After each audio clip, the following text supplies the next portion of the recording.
Ask yourself after every game you win, had the outcome shift the other way, what would you be looking at? Coach Clark Lee. I just was playing because I love the game. And it's scary to me. It's really easy for the game to become a job. Below 6 in his hands, whistle in his mouth. Man, kids out there playing the game, staying out of trouble, competing. I love it.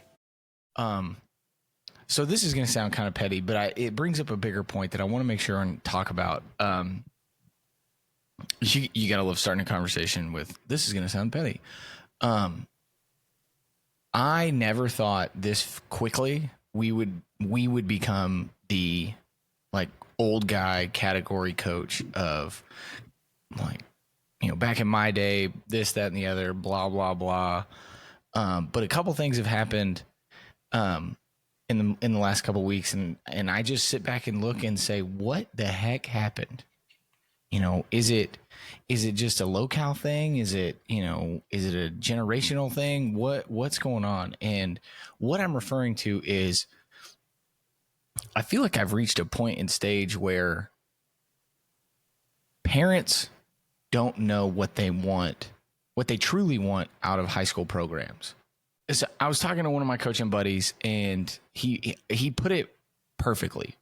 He said, people want to win and they want the record of the team to change, but they want to do it the exact same way they were when they were losing. So they don't, that's what I mean by they don't understand or really comprehend what they want. They want to win. They want their kids to experience winning. They want the success of winning, but they don't want all the other stuff that comes with it. They don't want the really early hours or maybe the late evenings or the change in personality or the change in communication. They don't necessarily want those things or are comfortable with those things. They just want the scoreboard to look different. And the harsh reality of it is that ain't how it works. For programs to be successful, pick a sport, doesn't matter. Pick anything that's competitive. Doesn't even have to be a sport. There has to be a parallel of the leader's personality and the personality makeup of the team, and they have to work in unison for that to be successful. That's why you see so many different versions of success, because there's so many different personalities of the leaders. We've said it before, there's 1,000 ways to skin a cat, but I know my version, and my version fits my personality, and your version fits your personality. And I feel like, when I see something like you coach the person and not just the sport. Yeah, well, or they coach the person through the sport, because the sport is the vessel. I can sit down and I can read you John Wooden's book page by page, chapter by chapter, or I can put you in adverse situations and watch you grow or watch you fold and learn a lot about you. So that's my soapbox to begin our weekly conversation. Sounds like you had a good week. Sounds like it's been drama-free. I mean, I would piggyback off of what you said, because what most people don't realize, I've said this before, when I say situation or situational, what really has to be understood is who is the head coach, what are the personalities in which he hired, and then what is the circumstance of which he's inherited with that program. Like, you walk into the china shop and you've got to decide, which plates do I need to completely shatter and just get new ones, and which ones are good where they're at, and I can leave them where they're at, and it would still match the new ones I'm bringing. And sometimes you got to go in somewhere like we did here in 2019 at Lipscomb, and you look around the china shop and you're like, you know what? We need to break this entire closet, because it needs to be what is real in the world and what actually the real world looks like. And so we broke everything. And when you do that, the real people come out. And you'll see the ones that are on your side and the ones that just want simply comfort for their kids. Because at the end of the day, what's required with change is not solely looked at for each individual. It is the entire team. And that's when we're looking as coaches. We need to change here. This is how the team has to change. And yeah, that may not be what is comfortable for your kid, but it's what the team is needed. Yeah, 100%. I mean, and I think that like when I got here last year, that was, you know, you go through an interview process, you're making a decision, you pull the trigger based off of your investigation, your research, the information you've been able to gather. And I think that you have to be aware of the fact that that information is going to change when you get on campus and you're there every day and you get to look behind every door and you get to look in every corner and learn all the nooks and crannies. And, you know, people don't truly understand how hard it is to build a winner. You know, that the age old adage of, you know, one bad apple can ruin the whole bushel. Like that's very true. And the coaching program sport version of that is it's very hard to build a winner, a cultural winner, a grow good humans winner. It's very hard to do that. And it's very easy to tear it down or let it fall apart. It's just like anything, right? People buy, you know, they buy a home and they want to flip it. And then they start, you know, taking walls down and realize that, you know, how bad it really is. And then you got to, like you said, you got to make the decision. Are we tearing this down and starting from scratch, or is this thing salvageable? And if you don't do a good enough job of really observing and digging in to find out what the true personality and what the makeup of the program is when you take it over, it's going to put setbacks in your building or rebuilding of that program. And I think that that's some of the stuff that I experienced.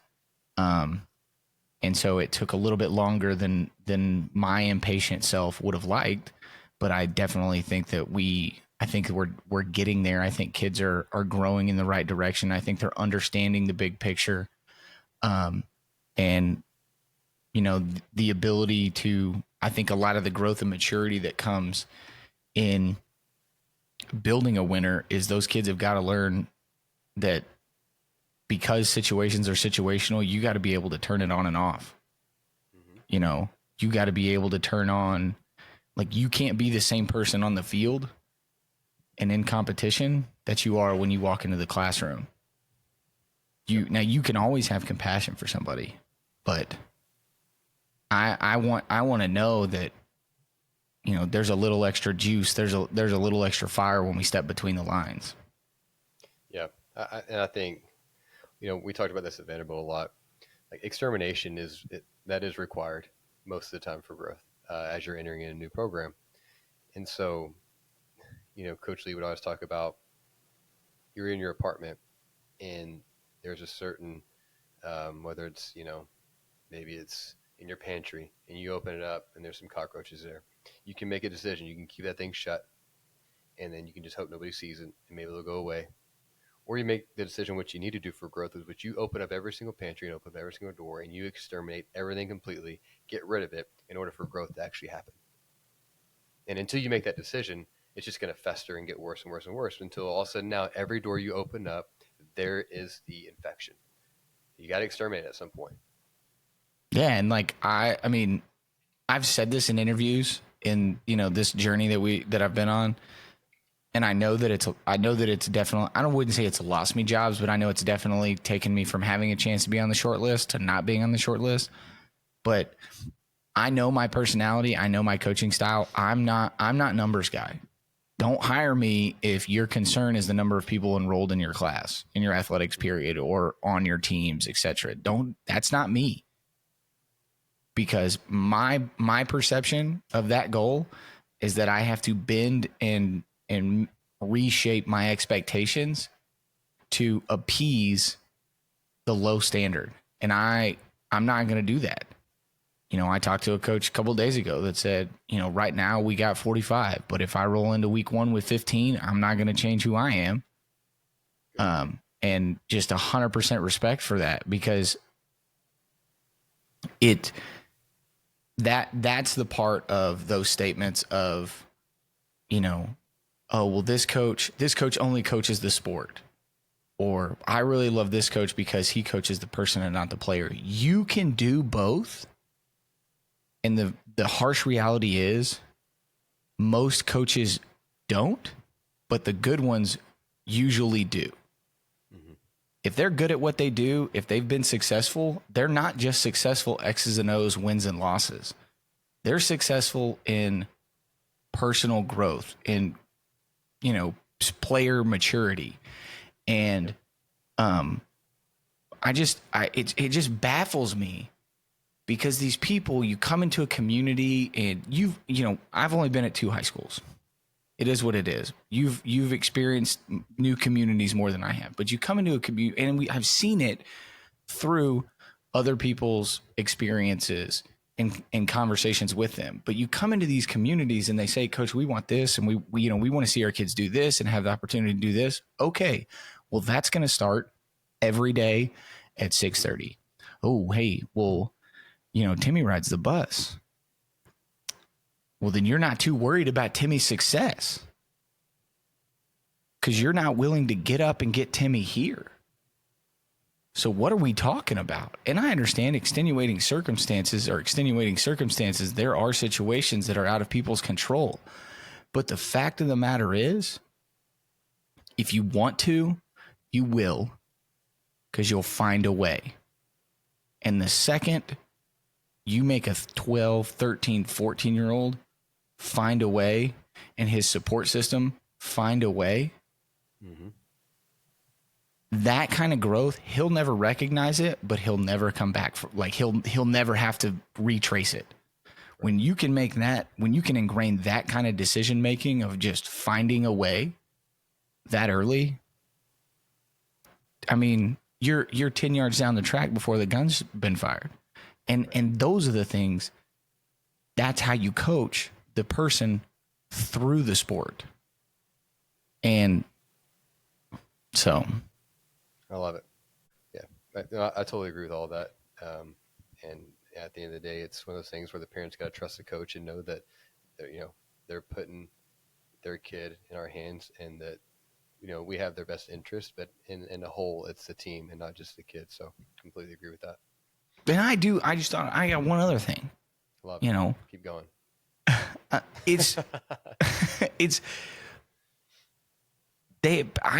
need the world of high school football parents, junior high, or not even football, high school, junior high and high school sport parents. I need the world of them to understand it is our job to impact your children as much as possible when we're around them. It is your job to support us in that endeavor and continue the message. And the illusion that you could ever operate in that, well, that's not my job when it comes to the goals and aspirations of your kid, even if that goal is a Friday night or a Tuesday night in the gym. If you have the audacity to say, that's not my job, you don't want anybody to be successful. You're just here for a convenience factor. And I'll genuinely never understand it. Can't stand it, and I'll never understand it. Nope. Part of it. But sometimes those situations present good stories. It's not all bad. It's rarely bad, but when it's bad, it's hard. It's kind of like the whole wins and losses thing. I love winning, but I hate losing more. So the bad gets highlighted. You play the bad play more than once. But there are good stories and there are good situations, and there's way more of those than there are bad. And a really good story came to fruition in the last week and a half. And to me, it's the ultimate. A couple weeks ago, we talked about my fear, broken heart about the walk-on dying and the walk-on position in college football. And it crushes me to even have to think that. But it hasn't died yet. And it's, we still get these really cool stories. And this may not be ever a national story or even really a regional story, but it's a big story to me. Kid I coached at Salina. He was in junior high when I got there. And the kid was just a punk, just a turd. in like all the stereotypical ways. Good athlete, worked hard, kind of skinny, but just like pester teachers in class, like might get in a fight, yada yada. And for the first 4 years I was there, we genuinely butted heads, but we're coaching him every day, holding him accountable, yada yada. He get in some trouble, kind of rubbed some people the wrong way, and got close with his parents. And the last 2 years of his high school career, our relationship was completely different. Part of that is the maturity of me and the ability, I started to learn how to let things go from teenagers who were just teenagers, and also his maturity and growth and kind of getting one step closer to becoming a man. But he went home one day when he was like a freshman, and I had him in class at that point and coaching in athletics, and he just was not about it. He went home and he was like, I hate Coach McLean. Blah, blah, blah. And his dad was like, no, you don't. No, you don't. You're not ready to know him yet. And fast forward, he was a great kid, 2-year starter, made a lot of great plays for us, ran on a state champion qualifying mile relay team, based on grit, determination. Well, he goes to Oklahoma State, just going to be a student, isn't a fan, comes back, and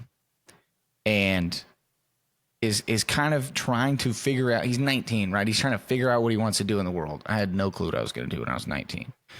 And he tries out being like a diesel mechanic, and then he's like, no, I'm going to go finish school. So he gets his GPA right, transfers to Baylor. And his parents are Baylor people, and that was one of the reasons his dad was a supporter of mine and told him not to give up on, don't hate me just yet. But he got into Baylor, and David Wetzel, who was the third high school job I ever interviewed for, was trying to get on David Wetzel's half. And, apparently he didn't want me. I didn't meet the Reagan Rattler standard, but, fortunately Salina saved me. I will be sending this clip to Coach Wetzel too. But so he's Baylor alum. He gets on with Coach Randa and their staff. And, Christian told me, well, hey, I think I want to walk on. Mind you, this guy graduated in 2021, and now it's fall of 23. Yeah. He's been out the game for a couple years. And so I was like, well, you better get in shape. And he does, man. He just recommits himself and goes to the walk-on tryout. I kind of got in Coach Wetzel's ear, let him know, like, hey, great kid. Like, he's a grinder. He's going to do all the things you ask. He really matured. His last 2 years, he was, like a lead by example type guy. He's going to yes sir, no sir, you give it everything he has, all that, which is all true. It was not just puffing it up. I tell kids all the time, I'll never lie for you. I'll never sell a bag of goods that you're not really fulfilling, because that's my reputation. So I didn't say anything that wasn't true. He goes, tries out, timing, yada, yada. And then they end up having like a roster spot potentially open up in the summer. And it ends up working out. And he is now a walk-on corner DB at Baylor. And, first off, the game's completely changed. They're going home eating, steak and not steak and eggs, surf and turf. Like, he's got a to-go box of crab legs. Like, what are we talking about? I'm getting chicken stir fry when I was at training table at Baylor, but it's fine. And he sent, they snap a picture of him, like one of his 4th or 5th day, and he's on the Baylor Instagram. And like, it's a cool story because, yes, he's playing football, but it's a cooler story because he had to write a letter back to Salina about being on the team and what it meant and how he got there. And we had a conversation about it. And I was like, you don't handle that 2-year gap or that unknown of trying out in the 3 months before you join the team if you didn't have to get up at 5:30 in the morning to lift weights, if you didn't have to run a 400 every single day from January to May, if you didn't have to go through the adversity that we as coaches would put you in to test you and grow you, and you don't make that success of a jump if we give up on you when you were a turd your freshman year and we just, cut ties and tell you to kick rocks. But he did. And the number they put him in is kind of the icing on the cake. He's rocking that 26, which I got to rock for a couple years when I was in Waco. But Christian's story is so perfect because not everybody's path to major college football or major college sports is the same. Some paths are easier, some paths are harder, some paths have a few more turns than the other person. But there's a certain level of athletic ability and genetics that is required in this fold. But the fact of the matter is, if you check those boxes, from that point on, it's just grit, determination, will, and failure to accept the answer no or losses. You know, Christian had a lot of time between the walk-on tryout and, you know, getting assigned a locker and going to a team meeting. There was a lot of time in there where he could have changed his mind and said, no, like, I'm jumping too many hoops. Like, this isn't what I want. But the fact of the matter is, it was what he wanted because he still had a goal. He still had a dream to go chase, and he wasn't willing to give up on it. And Christian Cunningham is going to be so much better off in life. He may never play. He will, but he may never play a snap on a Saturday for Baylor. But he is going to be so much better in life for just the sheer determination and will that he has held on to and pushed through to get where he is right now. And, you know, I know that he's going to end up being a contributor in that program simply based off of, yes, those little bit of genetics it takes you to get in the door, but that grit and determination that he's had, you know, since he was 17 years old. And to me, that's what it's all about. That's why you coach the kid through the sport, not and the sport. When you push them through it, when you make them see the big picture through the little picture, their growth is exponential. But when you say, hey, when in life and this and yada, yada, and that's the majority of your conversations with them, and it's not adverse situations, challenge, see them be successful, and then connect it to the why. If you jump straight to the why, they're not growing as much as they could. Well, and first off too, so like he actually got your numbers too. That's pretty cool. Yeah. So, well, and I switch, like I end up switching, huh? For you, or was he trying to get that for you or no? No, he got assigned a locker, and the locker and the jersey don't match. It was totally random. Dude, that's so cool. It was like I talked to a couple of people, and like it was a big deal to me just because, like, you know, that number is the number I wore the first time I stepped on the field in the Big 12 game.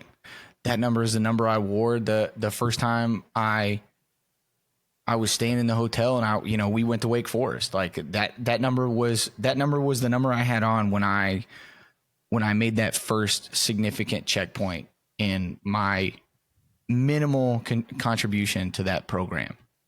And, you know, I wore that number for 2 years and I wore 84 for 2 years, but, you know, I kept that jersey too. And both of those numbers will always carry significance to me. And I talked to a couple people and they're like, oh yeah, it's kind of cool, and like kind of brush it off or whatever. But to me, it was like, no, man, this is like a fate thing, because I've been talking to this kid multiple times a week about, you know, successes, you know, conversations he's getting from the program, frustrations, you know, what should he do next, et cetera, et cetera.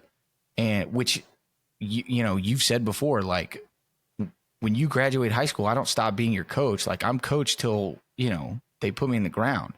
Like I'm not upset I'm excited about those conversations. I want to have those conversations, and getting to have those conversations and be, you know, relatively in the loop on this whole process, and hearing his voice portray those valleys and hearing his voice portray those peaks, you know, then he's like, hey, they gave me number 26. It's like, dude, let's go. Like that was huge for me. And it doesn't mean a lot to anybody else, but it meant a lot to me. That's so cool. That is a fate thing too. I mean, I don't see how that's not. So that's pretty cool. I love it. What switching gears here. First game is what for you guys? 2 weeks? Yeah, so we second scrimmage this Thursday, and then we're live bullets full tilt next Friday. I think it's August 30th. Versus who? Or City, Battle of the Rebels. Let's go. Yeah, Rivercrest Rebels versus the Or City Rebels. But you're live Thursday? Thursday. Yep, Thursday. So we got the first academy out in Orlando, Florida.